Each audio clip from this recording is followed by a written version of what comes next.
and I was making £25 an hour. I felt like I was doing great. £25 an hour. I was working 84 hours a week, 7 days a week, 12 hours a day.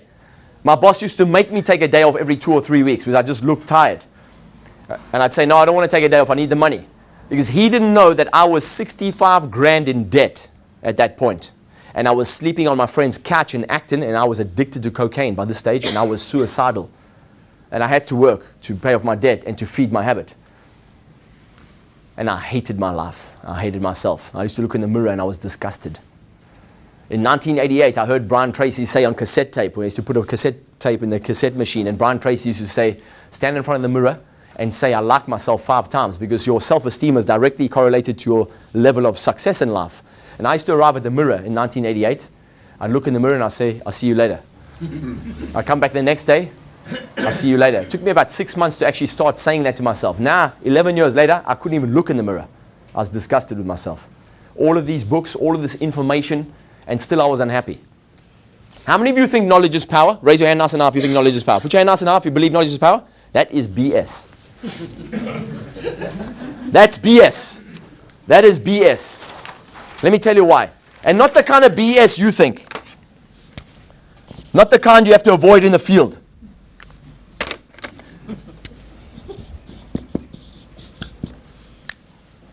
BS means what? Belief system. People believe knowledge is power. I've met so many of them. I used to believe knowledge is power. So I read another book, then I read another book, then I read another book, and I thought, what's wrong with me? I still feel broken. I need to read another book. Or let me go on another course. Let me go and look at another course. Let me go and listen to another speaker. I became a seminar junkie, and I still felt broken. I was still unhappy. I thought, what the hell is wrong? I think knowledge is power. I bought into that belief system. And then one day I heard Jim Rohn say something and the penny dropped. He said, no one can do your press-ups for you. I said, wow, I've heard that before so many times, but today it was the right time for me. And you know, it's like a combination lock. You know, sometimes you just need to, you know, the numbers click into place and the penny drop. I said, wow. And then I heard Tony Robbins say, action is power. Knowledge is potential power. I thought, wow, I've heard that before too. And then I looked up the word power in the dictionary and it said power. Because that's what I wanted. How many of you want more power in your life? Raise your hand nice and high. Oh, come on now. That's not only 5 of you. Raise your hand nice and high if you want more power. Of course you do. Some of you need more power to sit up in your chair right now. Yeah? So I'm only poking fun, right? Everyone wants more power. You want power to flow through you. You want the universe to flow through you. You want to be a clear conduit for the universe. That's real power. Untapped energy, unlimited energy, health, vibrancy, vitality, financial freedom, all of that. It has to flow through you. If you don't have the power switched on, it won't. It'll get blocked and you'll get sick and you'll get cancer and you'll die early. People die early because they get blocked. Because they're not a clear conduit. They think they want power, they don't have it. And they go looking for the wrong way. I looked up the word power, it said the ability to act. I said, aha. Maybe I should start acting on all the stuff I've read. And I started to act.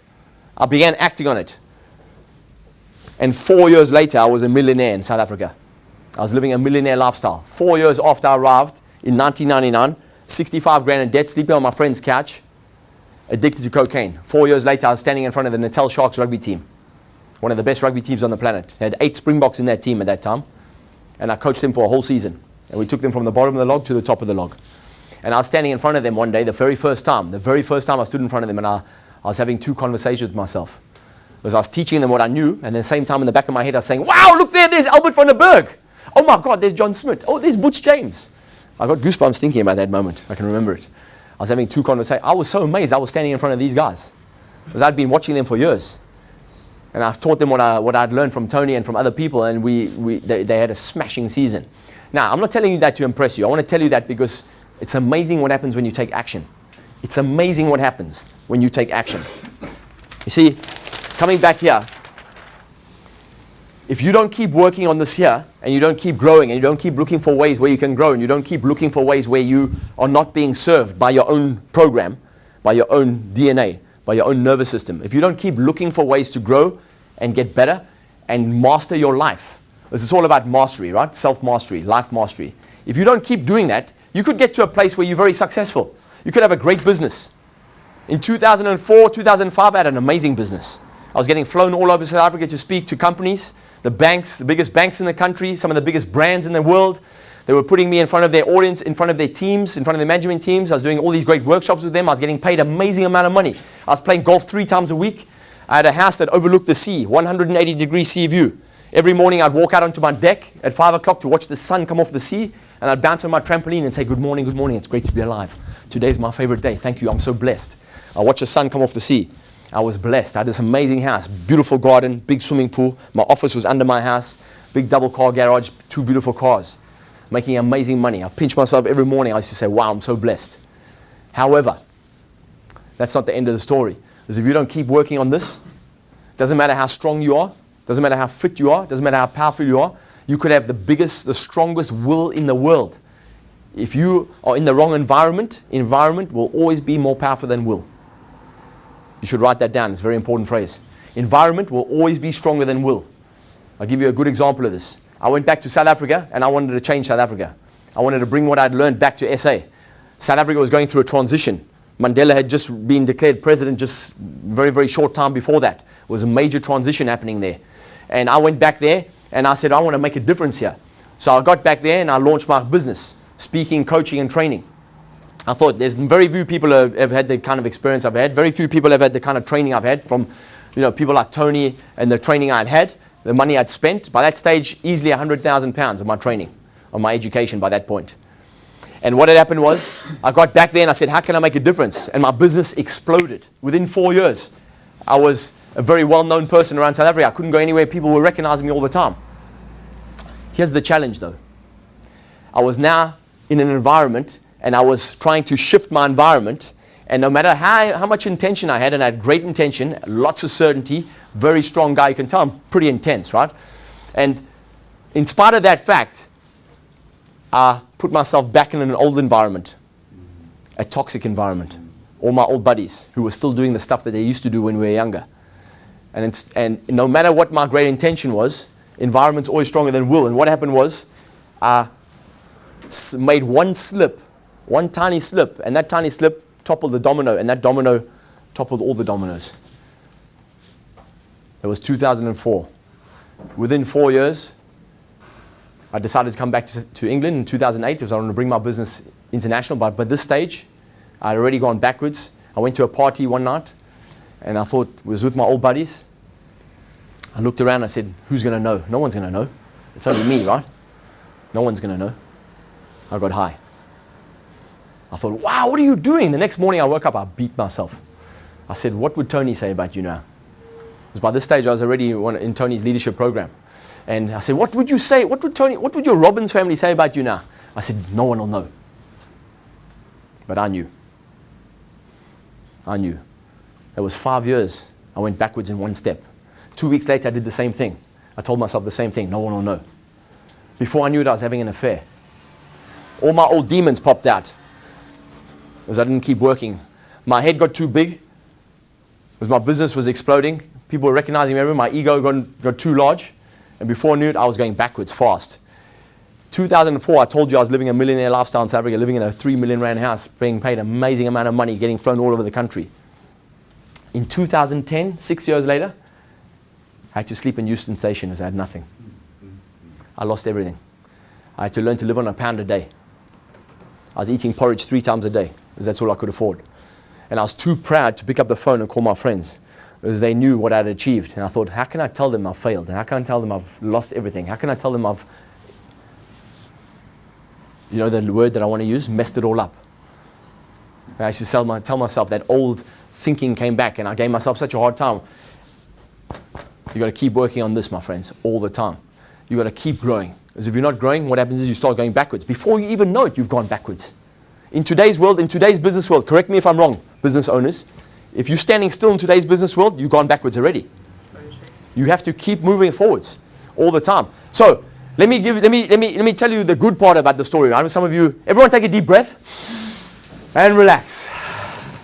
The good news is that turned out to be one of the best blessings of my life. I'm so glad that happened to me. When I tell people that, they say, how can you say that? Because I lost my family too. I walked out of my home and I had to say goodbye to my kids. My son was 6, my daughter was 4. Broke my heart. I cried for about 5 hours. Cried all the way back from Ashford, Kent, on the train to London. Got to my friend's place, fell on the bed, cried for 4 hours. It was all I could remember was my son's face. Dad, where are you going? heartbreaking, right? But I look back now as a gift, because I was so into money, right? I wanted to become rich and wealthy. And then I got to the place where I was rich. I was making so much money. It was just coming in from all direct. It was amazing. I thought, wow, this is all. I used to get up every morning just to look at my bank account. So I couldn't believe, right? There was so much money in it. At the same time, though, there was a little question in my mind. And the question was, when is the other shoe going to drop? When will they find out I'm a fraud? When will they find out I'm actually not that bright? When will they find out I've got an E for enough? It's amazing. The little critic that lives inside your head. If you don't constantly work on your mindset, you got to constantly work on it all the time. So I'm here to tell you right now, this story culminates in the fact that I'm climbing a different mountain now, a much better mountain than the one I used to climb. The other one was about money, but I learned that money doesn't make me happy. So now I'm climbing a different mountain for different reasons, and life is great again.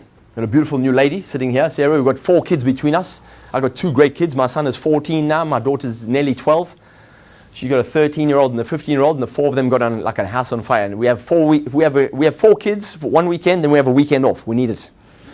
We need a break, right? We need time together. But it's worked out great.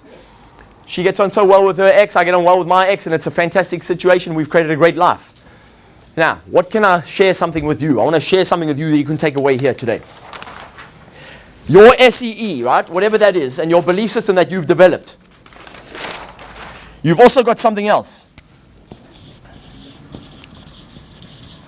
You got dreams. What's the word, please? Dreams.